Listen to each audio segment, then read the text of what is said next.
Gemini, this is for you. Sa mga nakipaghiwalay na Gemini, titignan natin ang update sa inyong reading. Sa mga nakaraang buwan na ni-read ko na Gemini na may mga nakahiwalayan. Ano na ang nangyayari sa inyo guys? At ano na ang dapat ninyong malaman ngayong 2025 or ngayong February? Sa mga Gemini na nakipaghiwalay sa kanilang o nakatakda kayo maghiwalay ng yung person, ano na inyong sitwasyon, Gemini? Sa mga nakaraang buwan kong reading, sa mga Gemini na nakatakda kayong maghiwalay, okay? Ni Aries, okay? May diling bang Aries sa inyong buhay or may madidiling na Aries sa inyong buhay? Okay, Gemini. Tingnan natin ang message for you.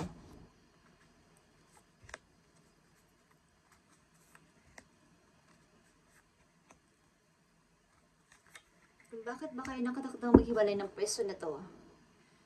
Nandito ang King of Pentacles or Capricorn. Okay. Gemini, tingnan natin ang message for you. And advance. Happy Valentine sa mga Gemini. Kung kayo ay nasa pag-ibig sa ngayon, okay, lumalabas ang King of Pentacles, guys. Kayo ba ay dealing sa Capricorn? Nagpapahiwatig ang King of Pentacles dito.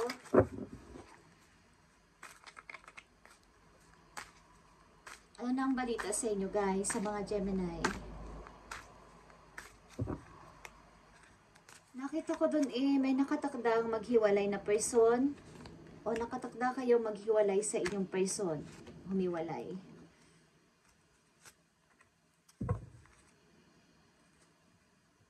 Nine of Swords. Kasi pagod na ako dito sa aking sitwasyon na to. Okay? The temptation is here. And the Emperor. Yung may control issue dito maybe. Control issue sa inyong partner, Gemini. Or ito ay toxic relationship. Tingnan natin ang unang message for you. Two of Pentacles, nandito kayo sa iisip-isip between two job din. Okay? Two job din, pinag-iisipan nyo. Three of Cups. Napakababa ng inyong emotion. But may mga konting paparating na mga good news, Gemini. At Queen of Pentacles is here.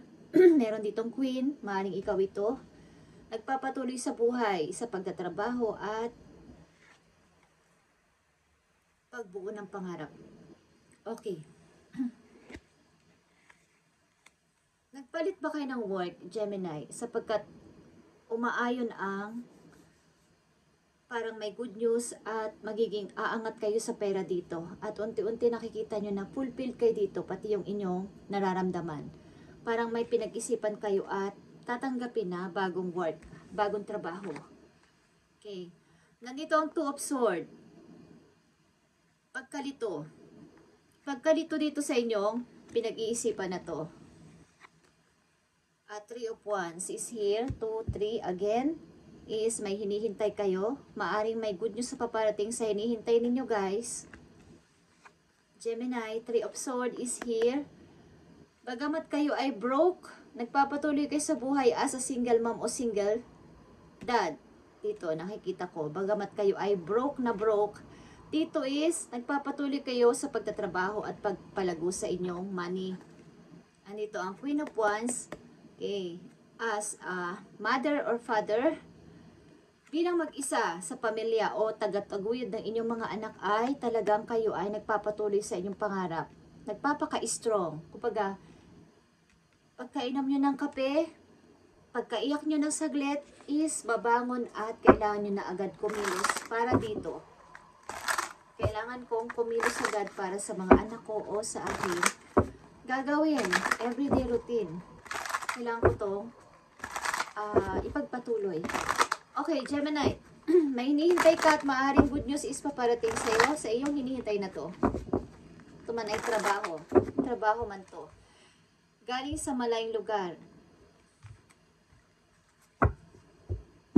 malungkot ka, ba't kailangang ipagpatuloy? May mga niisip din kayong utang o mga problema sa money, pinagkakautangan o pinagkakahiraman, or nagigipit kayo sa pera. Okay, Gemini? Message pa para sa iyo dito? Titingnan natin to, hingi tayo ng advice sa inyong sitwasyon.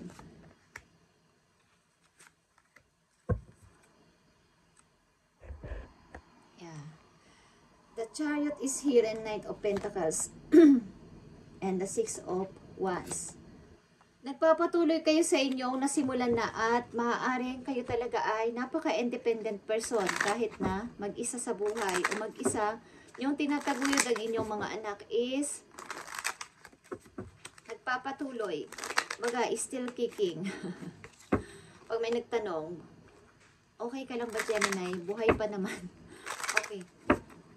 Okay, Gemini, tingnan natin ang mga message pa for you.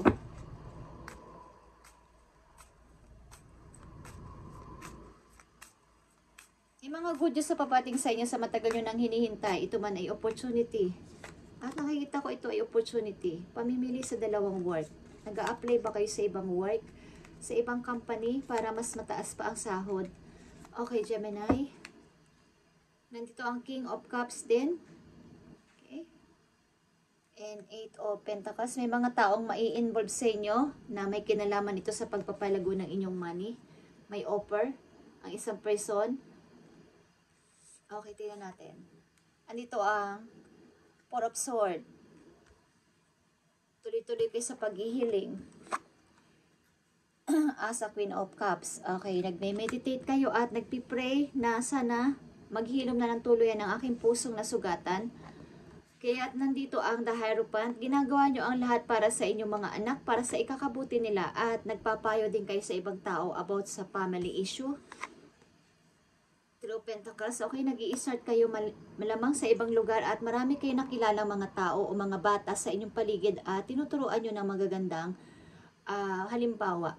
Baga, mga payo na magaganda, positibo, bagamat kayo ay nakakaranas ng difficult o masamang mahirap na sitwasyon sa buhay, kayo ay naka-smile na, nagtuturo at nagsasalita sa harapan nila at hindi kayo nagpapa-apekto sa inyong nararamdaman o problema. Okay. Andito ang Ace of Cups, mga bagong idea para nyong naiisipan na i-start ko kaya to. Okay, Two of Wands, nakakaisip kayo ng mga bagong idea at alternative. Kumbaga, may naririnig kayong idea mula sa ibang tao o nakakapag-research kayo is iniisip nyo na gawin ko kaya to. Why not? Gemini, andito ang Ten of Swords. Pagod na kayo sa mga problema at isipin, makakaalis pa ba ako dito? Eight of Swords is here. Eight of Cups is here, guys. Okay? I-forget muna o set aside muna ang mga nangyari sa past at malalagpasan nyo to, guys. Huwag kayong magpadala dito sa inyong nararamdaman sa ngayon. Okay? Malalagpasan nyo to, Gemini. Hinahangaan kayo sa inyong bagong place o bagong lugar na nilipatan o lilipatan na mga taong inyong mga bagong makikilala dahil sa inyong positibong aura. Okay? Kahit kayo ay nahihirapan sa buhay. Message for Gemini na nandito sa reading. Pinipilit yung isa maging matatag na ina o ama sa inyong mga anak at hindi nyo pinapakita ang pain o nararamdaman yung sakit. Wow. May nagtapos talaga ditong kasal. Okay.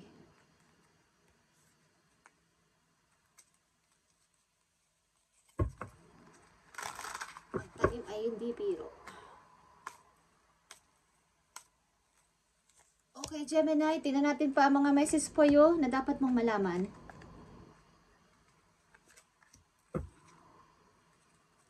May nasira ditong tahanan talaga at dapat mo talagang paglabanan, lalo na ang gumugulo sa iyong utak, ang mga tumutuktok sa iyong utak. Galing dito. Okay. King of Swords is here.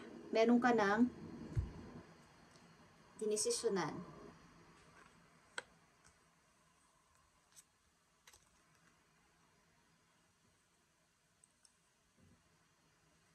Dalawa na dito ang Queen of Pentacles, guys. At gagawin mo na maging practical sa buhay simula sa araw na to. Kailangan kong ibigay ang gusto o pangangailangan ng mga anak ko at tuparin ang pangarap ko na to para sa kanila. Mabigyan sila ng masasarap na pagkain, mapakain ko sila sa medyo mamahalin na restaurant at maibigay ang mga gusto nila. Okay? Ten of Swords is here. Guys.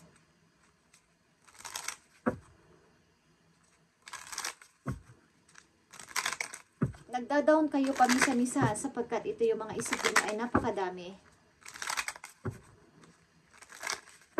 Lalo sa mga bayarin at sa mga problema sa pera. Okay. Marami kayong responsibilidad, guys.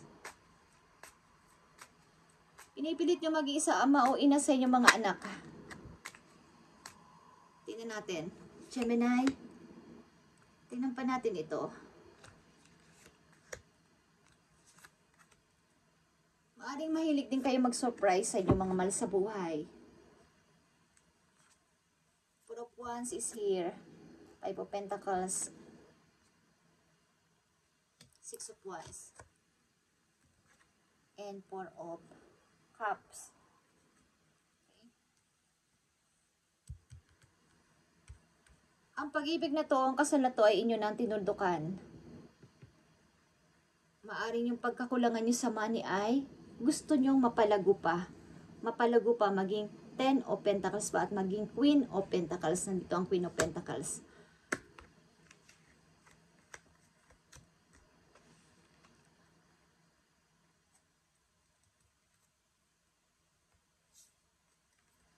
Kung ano man tong inyong iniisip na to, guys, na kumbaga iniisip niyo yung mga dapat yung ibigay sa inyong mga anak is magagawa nyo to ng buong tapang, guys. Sa pamamagitan ng inyong pag-free mismo sa inyong sarili.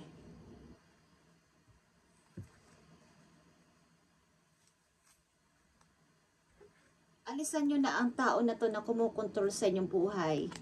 Okay? Dapat na kayo dito kumawala.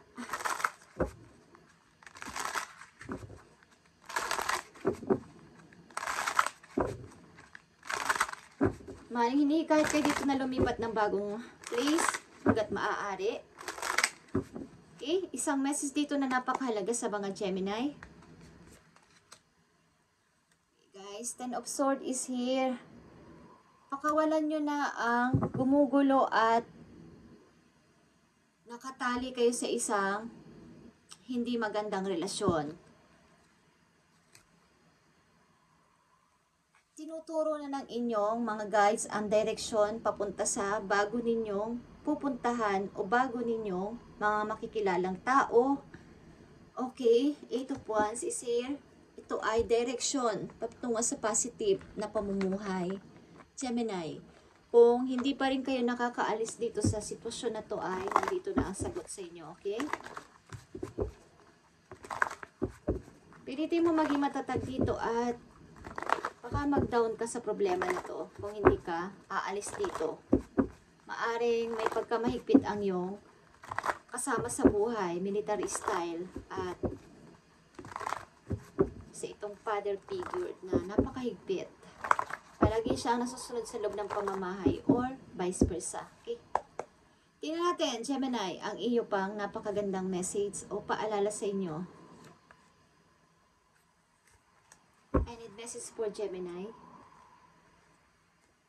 Nakikita nyo ang base chakra, guys, about sa inyong prosperity, abundance, stability, at positive movement forward patungo sa light, like this. Eight of Wands, okay? Tinuturo ng inyong guide ang bagong path na dapat ninyong tahakin. Yeah. Alisan mo na tong pag-ibig na to na hindi na nararapat para sa'yo. Nandito ka sa mood na nag-iisip-isip at silence at nagsasuffer sa pagiging silent. Okay. Gemini, kung hindi pa to nangyari sa inyo at ito ang inyong situation is maging aware ka at kahit ilang percent lang dito sa reading ay iyong i-apply sa iyong sarili para magkaroon ka ng guide sa susunod mong gagawin. Nagbabadya dito ang prosperity, stability sa malayong lugar para sa'yo, at bagong liwanag para sa'yo. Tatawid kayo ng dagat, maybe, Gemini. Magta-travel ang ibig ko sabihin. Maglalayag. Okay, last message for you. Payo sa'yo ng iyong mga guidance. Please, message for Gemini sa kanilang sitwasyon. Thank you. Nandito ang trust. This is a reminder that even if you feel that others do not understand you or get what you are doing, it is no excuse to curl up and hide. Sure, you may need a little bit of space right now, but the world needs your gifts. You are more than worthy. Okay? Dapat mong malaman na binigyan ka ni Lord ng napakahalagang gift, na ikaw ay mahalaga. Mas mahalaga ka pa kesa sa iba. Ikaw ay one of the kind. Okay? Pinili ka. Para malaman mo na hindi kailangang i-please ang ibang tao para ikaw ay maintindihan. Ang kailangan mo lang gawin ay little bit of space right now para ikaw ay makapag-isip-isip dito sa sitwasyon mo na to at magpatuloy na. Binibigyan ka na ng new direction ni Lord papunta sa iyong happiness, bagong person na rin. Okay? At sa iyo mismong sariling pamumuhay. Okay, Gemini, isa pang message po yun. Nakakaramdam kayo ng hindi pa kakatulog at nagwo-worry. Mag-focus ka sa yung mga positive lang ang ilagay mo sa utak mo simula sa araw na to, Gemini. At mag-trust ka sa iyong sarili. Mas mag-trust ka sa iyong sarili kesa sa ibang tao. Okay? All in divine timing. Get excited about the future instead of fearing it. Okay, Gemini. Ako sa inyo ay nag-aalala. Okay lang sa inyo. Napipil ko ang inyong pakaramdam, yung inyong emotion. Okay, Blue Jay is here. Listen your intuition. Guys, you are encouraged to follow your feelings and intuition. This is a reminder that your personal power is your own hands. Okay. That you are free to take flight and anytime if you find yourself in a situation that doesn't suit you anymore. Hindi na to nababagay sa'yo ang situation na to. Kailangan mo nang lumipad like this. Okay? Mayroon ditong word na flight. Ikaw ay magta-travel katulad na sinabi ko. Maglalayag. Okay? Kailangan mo sundin ng iyong personal power ay nasa iyong mga kamay mismo. Breaking thrill. Okay? Ikaw ang makakapagsagot dito at makakaalis ka dito dahil sa iyong personal power. Nasa iyong mga kamay mismo. Thank you, Gemini. At pagpalain ka ni Lord, sana ikaw ay makapag-decide na dito at makaalis na dito, guys. So, baka na nadidrain dito sa iyong situation. At magkakaroon ka ng sakit dito kung hindi mo ito titigilan. Ang hindi mapagkatulog at worry sa lahat ng iyong ginagawa. Okay. Thank you, Gemini, and God bless sa'yo.